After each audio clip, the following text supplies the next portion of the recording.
అండి. అందరూ ఎలా ఉన్నారు? ఇవాళ మనం జున్ను చేసుకుందామండి. ఈ గేదె పాలతో జున్ను చేసుకుందామండి. దీంట్లోకి నేను ఇలా ఒక గ్లాసు పాలు వేసుకుంటున్నానండి. కాచి చల్లార్చిన పాలు ఇవి ఒక గ్లాస్ వేసుకుంటున్నాను. దీంట్లోకి బెల్లం వేసుకుందామండి. దీనికి కొలత అంటూ ఏముండదు, మన తీపిని బట్టి వేసుకోవటమేని. దీంట్లో సగం బెల్లము సగం పంచదార కూడా వేసుకోవచ్చు. నేను ఇప్పుడు బెల్లం వేసుకుంటున్నాను.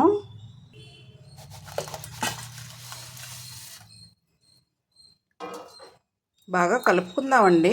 కరగాలి బెల్లం అంతాని. ఇలా మిరియాలు తీసుకున్నానండి, బాగా మెత్తగా దంచుకున్నాను. ఇది ఒక స్పూన్ వేసుకుంటున్నానండి.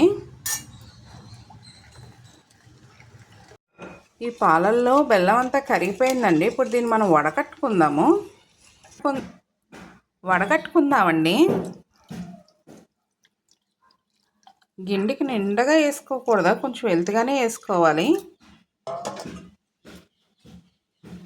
ఇలా ఎల్తిగా వేసుకుంటే సరిపోతుంది.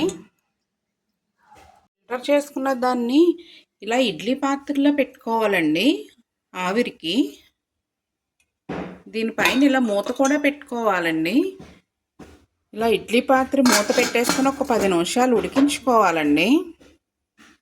జున్ను అయితే రెడీ అయిపోయిందండి. నేను ఇలా 2 గిన్నెల్లోకి వేసుకున్నాను.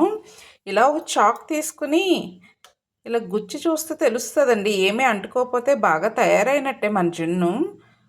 10 నిమిషాలు పట్టిందండి ఇది ఉడకటానికి. పూర్తిగా చల్లారిపోయాక ఫ్రిడ్జ్లో పెట్టుకుని తింటే చాలా బాగుంటుందండి. లేదంటే మనం గోరెచ్చగా అన్నా తినచ్చు, అలా కూడా బాగుంటుంది. ఈ వీడియో కనుక మీకు నచ్చినట్టయితే లైక్, షేర్ అండ్ సబ్స్క్రైబ్.